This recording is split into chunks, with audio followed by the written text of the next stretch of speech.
सभी भक्तों को जय श्री राधे। राधा वल्लभ लाल की जय। श्री वृंदावन धाम की जय। सदगुरुदेव भगवान की जय। जय जय श्री हित हरिवंश। तो कल के एपिसोड में हम सब ने देखा कि नर हरिदास और उनके परम मित्र श्री सनातन महाराज के बीच में शास्त्रार्थ होता है और वो सब अनुज बन के पाठ बन के तुलसीदास स्वामी जी सुन रहे।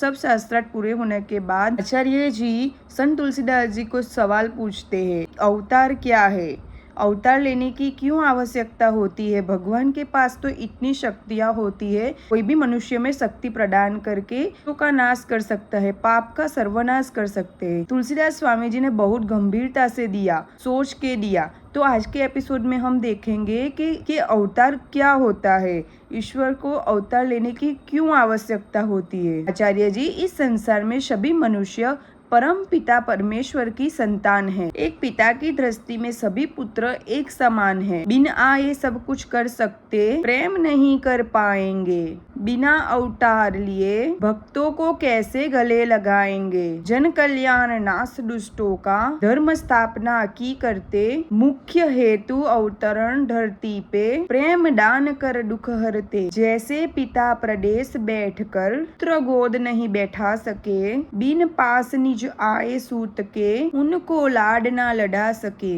ऐसे ही प्रेमी भक्तों के हित होता है अवतार यहाँ। प्रेम सुधा रस को बरसाने, आते हरि भव पार यहाँ। इसीलिए भगवान स्वयं अवतार लेते हैं। बिन आए भी वो सब कुछ कर सकते हैं, लेकिन एक भक्त को गले नहीं लगा सकते, उनको प्रेम नहीं कर सकते, उनको गोद में नहीं बिठा सकते। जन कल्याण के कष्टों को दुख करने और धर्म की स्थापना करने मुख्य हेतु यही होता है अवतरण का। और प्रेम दान देकर दुख हरते हैं सबका। जैसे एक पिता दूर बैठ के पुत्र को गोद नहीं ले सकते, ऐसे बिन नजदीक आए बिना पुत्रों को प्रेम कैसे कर पाएंगे भगवान। इसीलिए भक्तों को प्रेम करने के लिए भगवान भव पार दूर से यहाँ धरा पर अवतार लेते हैं। इसीलिए अवतार मात्र अवधारणा नहीं है। महाभारत का अवतार केवल एक अध्याय नहीं है, मनुष्य के द्वारा किए गए पापों का नाश हेतु निर्मित की गई एक व्यवस्था है। ये अवतार सृष्टि को बचाने के लिए रचना अवतार है। पापी और पाप का संहार है अवतार। उत्तम, अति उत्तम। आचार्य जी ने कहा, तुम तार्किक क्षमता में भी उत्तरित हुए पुत्र।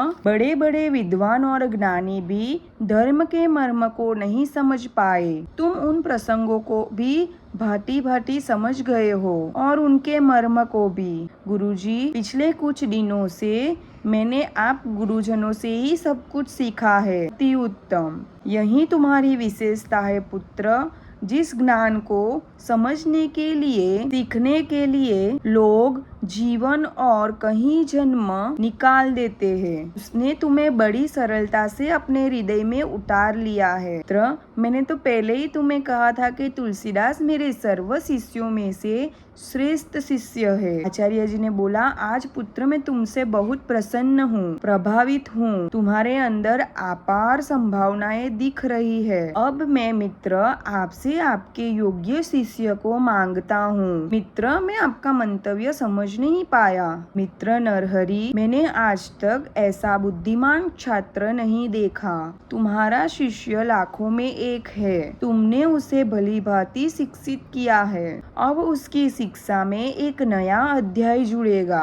मित्र, आप क्या कहना चाहते हो, स्पष्ट कहिए। तात्पर्य मेरा कहना ये है कि ये बालक एक विधावी है। मैंने आज तक ऐसा विद्यार्थी नहीं देखा। मैं भी ये तुलसी को प्रशिक्षित करना चाहता हूँ। मित्र, ये तो आपने मेरे हृदय की बात कह दी। मेरा भी यहाँ आने का उद्देश्य यही था। मैं कई बार आपसे ये बात कहना चाहता था, परंतु संकोचवश कह नहीं पाया। आज आपने मेरे मन की बात कहकर मेरी चिंता दूर कर दी। मैं सत्य कह रहा हूँ मित्र, मेरे जीवन के 80 वर्ष में मैंने जो अर्जित किया है, जो भी ज्ञान सीखा है, मुझे उसका उत्तराधिकारी मिल गया। मैं अपना समस्त ज्ञान और विद्या का क्षार तुलसी को देना चाहता हूँ। अपना शिष्य मुझे सौंप दो।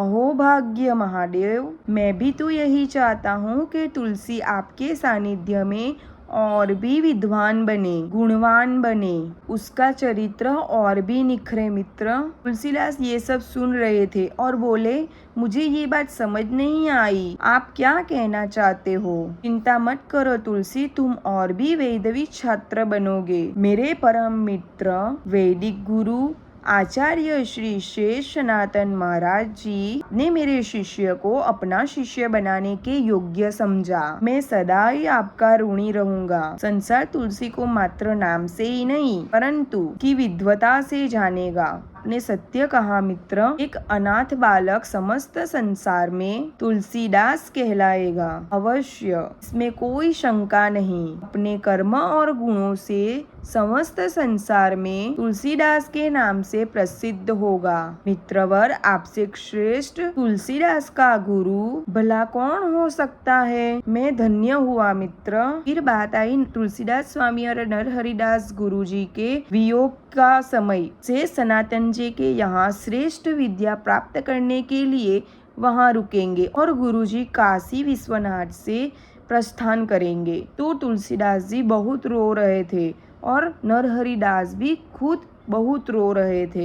आज से आचार्य श्री शेष सनातन महाराज तुम्हारे गुरु और मार्गदर्शक है। अब आचार्य जी की छत्र छाया में रहकर तुम्हें शास्त्र का अध्ययन करना है। नहीं गुरुदेव, तुलसीदास स्वामी बहुत रो रहे थे और ये दृश्य देखकर, ये दृश्य सुनकर मुझे खुद इतना रोना आया कि इतना वियोग, इतना प्रेम गुरु और शिष्य के बीच में संभव ही नहीं, लेकिन हो सकता है। गुरुजी और शिष्य के बीच में प्रेम भक्ति होती है, प्रेम भक्ति का वियोग होता है। तो ये वियोग नरहरिदास भी सह नहीं सके और तुलसीदास स्वामी जी भी सह नहीं सके। नहीं गुरुदेव, मैं आपके पास ही रुकूंगा, मैं आपके साथ ही चलूंगा, मैं आपके बिना नहीं रह सकता। तुम रो क्यों रहे हो पुत्र?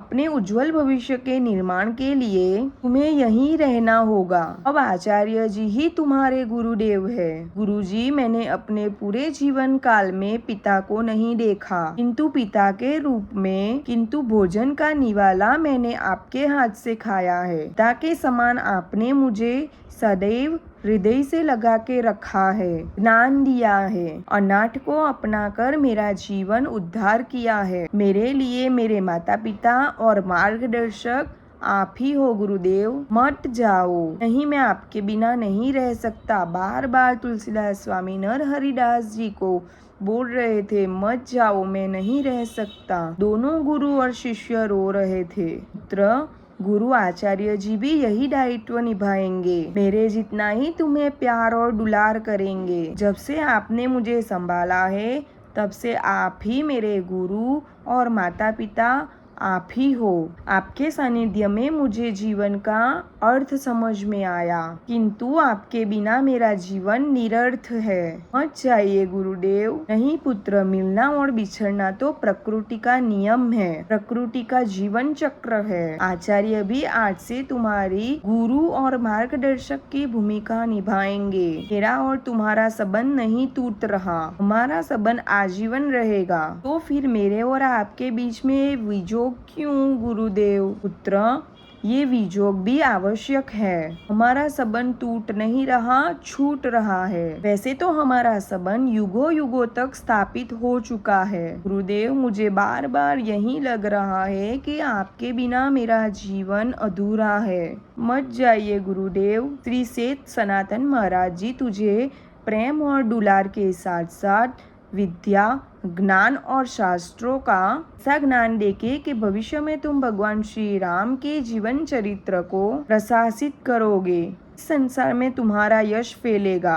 तू गुरुदेव, मेरे जीवन में आपकी कमी कौन पूरी करेगा? पुत्र, जब इस संसार में तुम्हारा यश फैलेगा तो तुम्हारे गुरुदेव के रूप में मुझे भी जाना जाएगा। इस तरह मैं सदैव तुम्हारे साथ रहूंगा। हमारा संबंध अटूट है। गुरुदेव, मत जाइए, मैं आपके बिना नहीं रह सकता। तुलसीदास, मुझे जाना ही होगा, किंतु जाने से पहले मैं तुम्हें एक गुरु मंत्र देना चाहता हूँ। नरहरि कंचन कामिनी इनते रहिए तोई चाहिए कल्याण की, राम दर्शन भरपूर। तुलसीदास, अब तुम संत बनने के पथ पर अग्रसर हो कि और धन का मोह कभी मत करना, इससे सदा दूर रहना। ईश्वर प्राप्ति और ज्ञान के मार्ग में भी किसी को अपने जीवन की बाधा मत बनने देना। मैं इसका सदैव ध्यान रखूंगा गुरुदेव। अब आज्ञा दो तुलसी, जीवन ने अवसर दिया तो पुनः भेंट अवश्य होगी। हे प्रभु, पता नहीं इस जीवन में इस पिता समान गुरुदेव की भेंट वापिस होगी या नहीं।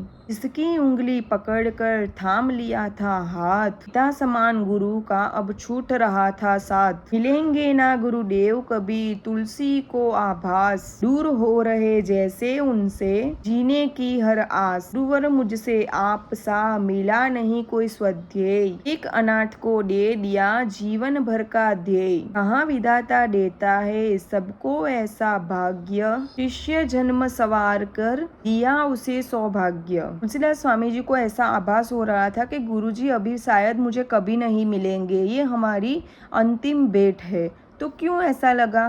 क्योंकि तुलसीदास जी का मन पवित्र था, की छाया उनके हृदय में आ चुकी थी, सत का प्रकाश उनके हृदय में हो चुका था। ये मोह नहीं है, ये गुरु के प्रति गुरु भक्ति है। गुरु केवल गुरु नहीं होते, भगवान होते हैं और माता पिता के समान होते हैं। गुरुदेव जी ने तुलसी को माता का प्यार दिया और पिता का स्नेह भी दिया था। ये स्नेह सात्विक था, मोह नहीं, शुद्ध प्रेम था जो उन दोनों को रुला रहा था। दूसरे दिन आचार्य जी से तुलसीदास स्वामी जी के जीवन का दूसरा अध्याय, जो शास्त्र व्याकरण का विधिवत शिक्षा आरंभ हुई। व्याकरण की शिक्षा पहले ही मुझे पूज्य गुरुदेव जी से प्राप्त हो चुकी है। हमारा कथन उचित है पुत्र, उसी व्याकरण को अब विस्तार में समझोगे ताकि भविष्य में तुम उत्तर कृतियों की रचना कर सकोगे। कि गुरुदेव, हजारों वर्ष पुरानी हमारी संस्कृति का आधार हमारे यही धर्म शास्त्र है। सनातन संस्कृति जीवन जीने का एक तरीका है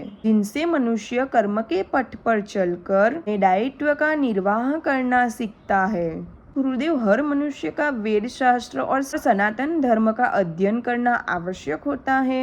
यही तो सनातन धर्म की विशेषता है, यहाँ कोई किसी के लिए अनिवार्य नहीं है, लेकिन धर्म और कर्म का सार समझना आवश्यक है। इससे हमें अच्छे और बुरे की समझ मिलती है और उसे अच्छे से समझकर मनुष्य अपने कर्तव्य का पालन अच्छे से कर सकता है। बिना शास्त्र को पढ़े हम कर्म का और धर्म का सार कैसे समझ सकते हैं? हर मनुष्य हर कर्म का कार्य नहीं कर सकता, के लिए समाज में व्यवस्था है। इसका जो कार्य है उसमें उसकी भूमिका होना आवश्यक है। समाज को धर्म और कर्म का सार समझाना ये हमारा दायित्व है।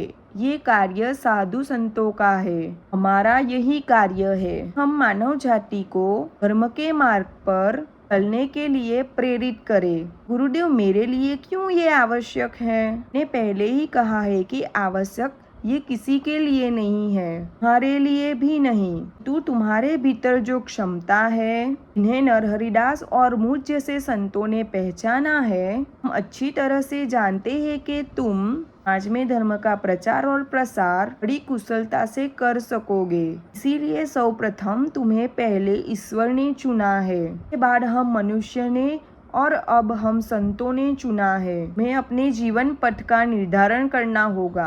आचार्य श्री संत तुलसीदास स्वामी जी को व्याकरण को विस्तार में शिक्षा दे रहे थे और वो समझा रहे थे कि मनुष्य के कर्म क्या होते हैं, उनको जीवन में कौन से कर्म करने हैं और समाज के लिए कैसे उपयोगी बनना है। संत तुलसीदास स्वामी अपने जीवन में कैसे प्रचार प्रसार करते हैं। तब तक के लिए सभी भक्तों को जय श्री राधे। राधा वल्लभ लाल की जय, श्री वृंदावन धाम की जय, सदगुरुदेव भगवान की जय। जय जय श्री हित हरिवंश।